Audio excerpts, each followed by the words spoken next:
Hello प्यारे प्यारे बच्चों। केम छो? कैसे हैं आप सब लोग? स्वागत है आपका अपने YouTube channel mathematics view bye jetty sir में। बच्चों, लास्ट लेक्चर में हमने क्राइटेरिया ऑफ सिमिलैरिटी देखे थे और उस पर कुछ अच्छे क्वेश्चंस किए थे। आज हम उस सीरीज को आगे बढ़ाने जा रहे हैं और बिल्कुल मैं आपको एनसीईआरटी टेक्स्ट बुक से क्वेश्चंस पिकअप करके सॉल्व करवाऊंगा। तो चलिए फटाफट से स्टार्ट करते हैं। बच्चों, क्वेश्चन नंबर 1 हम लास्ट लेक्चर में कर चुके हैं, तो आज मैं क्वेश्चन नंबर 2 से स्टार्ट करा रहा हूँ। इन फिगर आपको दिया है triangle O D C similar triangle O B A. बच्चों, नाम को बहुत ध्यान से देखो। देखो, ये D करस्पॉन्डिंग टू B दिया है, यानी जो D की वैल्यू होगी वही एंगल B की वैल्यू होगी। ओके, तो ये 70, तो ये भी 70 डिग्री। उसके बाद देखो, एंगल BOC आपको 125 दिया है, BOC आपको 125 दिया है। तो ये एंगल कितना हो जाएगा बच्चों? अगर मैं लीनियर पेयर लगा दूं तो ये एंगल आई थिंक 55 हो जाएगा। ओके, तो चलिए इसी बात को पहले लिख लेते हैं। ठीक है, तो हम क्या करते हैं बच्चों, angle DOC plus angle COB equals to 180 degree. इसमें आप लीनियर पेयर एंगल भी लिख सकते हैं, स्ट्रेट लाइन एंगल्स भी लिख सकते हैं। तो एंगल DOC यहां से आ गया बच्चों 180 डिग्री माइनस COB तो आपको दे रखा है ना 125 125, तो DOC आ गया आपका 55 डिग्री। ओके, तो बच्चों ये एंगल 55 डिग्री आ गया, ये 70 डिग्री आ गया। अब बचा ये C एंगल, ये भी फाइंड कर लेते हैं। ट्राइंगल की एंगल सम प्रॉपर्टी अप्लाई कर देते हैं। Angle ODC plus angle DCO plus angle DOC equals to 180 degree. Angle sum property of triangle. DOC कितना निकाला हमने अभी? DOC हमने निकाला 55 डिग्री। DCO हमें फाइंड करना है, DCO हमें फाइंड करना है। ठीक है, और ODC आपको दिया है already 70 degree equals to 180 degree. यहां से बच्चों देखो DCO कितना आ गया 180 degree minus 55 degree minus 70 degree. ठीक है, ये बच्चों ये फिर से देखो 180 माइनस कितना हो गया 125, ये अगेन 55 डिग्री आ गया। यानी ये जो C एंगल है ये पूरा नहीं होगा बच्चों, मैंने बाई मिस्टेक पूरा बना दिया। यहाँ पे जितना एंगल है उतना ही आपको मार्क करना है। ये आ गया 55 डिग्री। अब बच्चों देख लो क्या क्या आपको फाइंड करना है। एक आपको फाइंड करना है एंगल DOC। DOC ऑलरेडी हम फाइंड कर चुके हैं 55 डिग्री। ये देखो DOC ऑलरेडी हम 55 डिग्री फाइंड कर चुके हैं। DCO ये भी हम फाइंड कर चुके हैं। देखो DCO भी कितना है बच्चों 55 डिग्री। और कौन सा है OAB।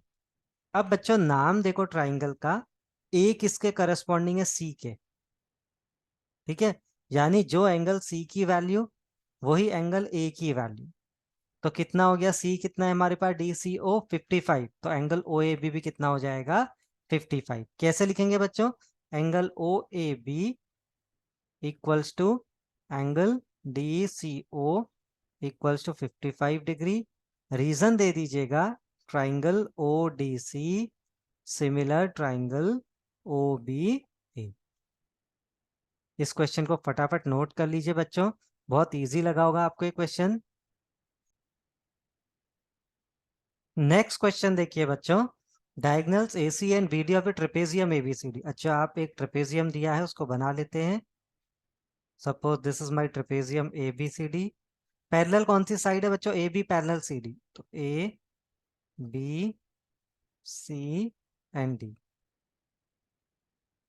अब डायगोनल AC एंड BD, ये डायगोनल बना लेते हैं AC, उसके बाद BD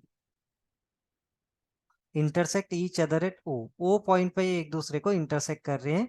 using similarity criteria show that OA upon OC equals to OB upon OD। बच्चों हमको अगर आप ध्यान से देखें OA OC OA O C, O B and O D, ये ट्राइंगल्स की साइड्स हैं। ठीक है, मैं जरा ट्राइंगल मार्क करता हूँ, आपको और अच्छे समझ में आएगा। ये देखिए ऊपर वाला ट्राइंगल, इसकी साइड्स क्या है, ओ सी और ओ डी। और ये देखिए नीचे वाला ट्राइंगल, इसकी साइड्स है ओ ए और ओ बी। यानी हमें इनकी साइड्स के रेशियो को इक्वल दिखाना है।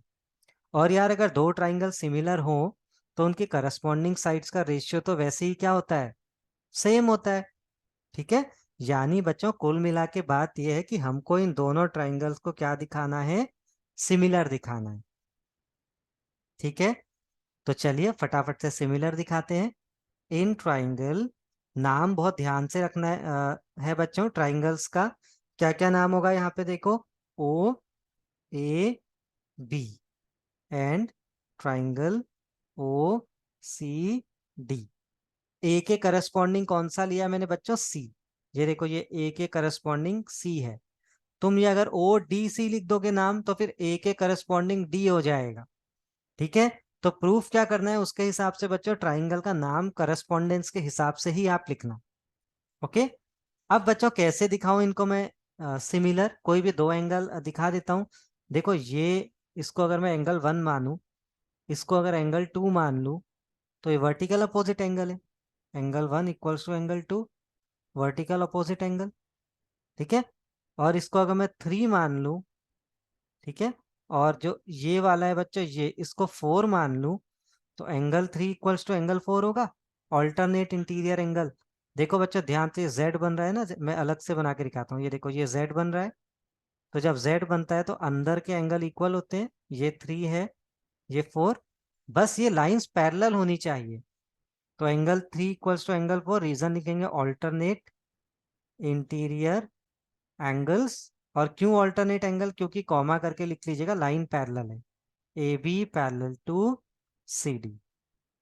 ओके बच्चों, इतनी बात क्लियर है। तो देयरफॉर हम ट्राइंगलों को बोल सकते हैं, triangle O A B similar to triangle O C D by double A criteria. Triple A की जरूरत ही नहीं है बच्चों, डबल ए से ही प्रूफ हो जाएगा। ओके, अब जो प्रूफ है सीधे आप वो लिख सकते हैं, देयरफॉर ओ ए, ओ ए और ओ ए के करस्पॉन्डिंग कौन सी साइड है बच्चों, ध्यान दो, ये देखो ओ ए के करस्पॉन्डिंग ओ सी अपॉन ओ सी इक्वल्स टू ओ बी। ये देखो ये ओ बी, ओ बी के करस्पॉन्डिंग साइड्स कौन सी है, ओ डी।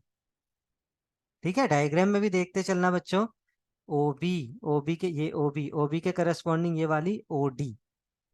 ओके, अब इसका रीजन आप क्या लिखेंगे, ratio of corresponding sides of two similar triangles are equal।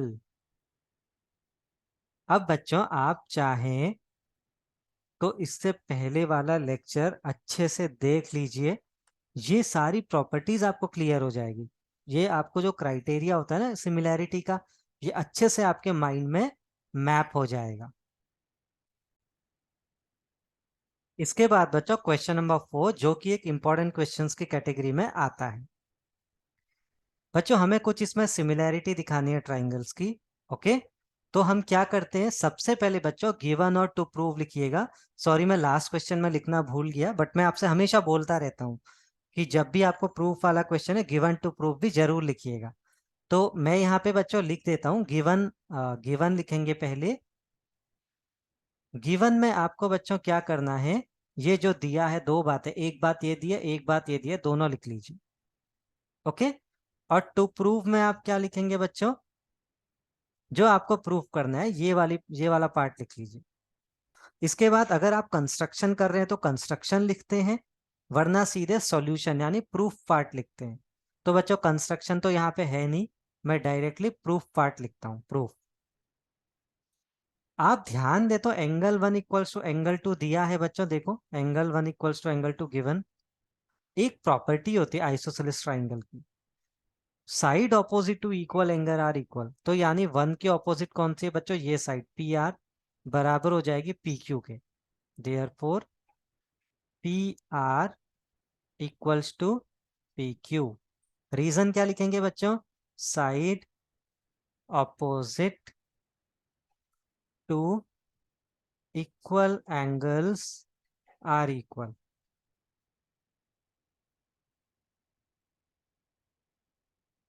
इतनी बात क्लियर है? ठीक है। अब हमें जो ट्राइंगल कॉन्ग्रेंट करने हैं जरा उसकी तरफ जाते हैं। In triangle P Q S, कौन सा है बच्चों? मैं शेड कर दूं। पी क्यू एस देखो आपको दिख भी रहा होगा, बहुत बड़ा ट्राइंगल है। एक ये पी क्यू एस है और दूसरा कौन सा है? R T Q R, T Q R बड़ा वाला। And triangle T Q R. इन दोनों में बेटा एक तो ये देखो, ये दिख रहा है मुझे, ये एंगल वन कॉमन है। ठीक है। एंगल मैं क्या लिखूं इसको? एंगल वन इज कॉमन लिख दूं? चलता है, आप लिख सकते हैं। ठीक है। या फिर आप ऐसे भी लिख सकते हैं, angle P Q S equals to angle T Q R. और रीजन में आप लिख लीजिएगा कॉमन एंगल। दोनों ट्राइंगल में आ रहा है कॉमन एंगल। कुछ बच्चे कहेंगे कॉमन कैसे हो गया? टी क्यू आर तो बड़ा दिख रहा है, यहां से चालू हो रहा है टी क्यू आर, और पी क्यू एस तो यहाँ से चालू हो रहा है। ठीक है, ऐसा नहीं होता बच्चों। एंगल का नाम जब भी लिखते हैं ना, सिर्फ बीच का लेटर देखते हैं। ये यहाँ क्यू है, यहाँ भी क्यू है, और ये देखिए दोनों का क्यू सेम है ना, एंगल वन, इसके लिए कॉमन एंगल है। ठीक है। और बच्चों एक चीज और गिवन है, उसको यूज करें। देखो Q R upon Q S equals to Q T upon P R. Q R बच्चों देखो, क्यू आर बड़े ट्राइंगल की साइड है, अपॉन क्यू एस छोटे ट्राइंगल की साइड है। क्यू टी बड़े ट्राइंगल की साइड है, लेकिन पी आर ये एक रैंडम साइड है। ठीक है। छोटे ट्राइंगल की करस्पॉन्डिंग साइड नहीं है, दूसरी साइड है, कोई रैंडम साइड है, देखो ये वाली। और हमको क्यू टी के साथ किसका रेशियो चाहिए? पी क्यू का। लेकिन बच्चों पी आर तो ऑलरेडी पी क्यू के बराबर है ना, ये देखो। तो रख देते हैं वैल्यू। ठीक है। ये इक्वेशन वन है। From equation one Q R upon Q S equals to Q T upon P Q from equation one. तो बच्चों क्या ये एस ए एस सिमिलैरिटी नहीं लग जाएगी इसमें? मैं आपको थोड़ा रब करके दिखाता हूं, ध्यान से देखिए। ये दो ट्राइंगल है, एक है ये वाला पी क्यू एस, और दूसरा है टी क्यू आर। इन दोनों में एक तो ये एंगल इक्वल है, कॉमन एंगल। दूसरा ये एंगल को कंटेन करने वाली साइड्स का रेशियो इक्वल है। इस एंगल को कौन सी साइड कंटेन कर रही है? देखो एक तो क्यू एस क्यू आर, देखो क्यू एस और क्यू आर का रेशियो है, और दूसरा क्यू टी और P Q, Q T P Q का रेशियो है, क्यू टी पी क्यू का। इसी को तो बच्चों एस एस सिमिलैरिटी कहते हैं। ठीक है। देयरफॉर हम क्या लिख सकते हैं? Triangle P Q S similar triangle T Q R by S A S similarity. तो बच्चों आज इतना ही करते हैं। चिंता मत करिए, जेटी सर आपका ध्यान रखते हैं। बहुत ज्यादा नहीं पढ़ाना है मुझे एक दिन में। ठीक है बच्चों, जल्दी ही मिलते हैं नए लेक्चर में, इसके आगे के क्वेश्चंस करेंगे। तब तक के लिए बाय बाय, टेक केयर, खुश रहिए और स्माइल करते रहिए।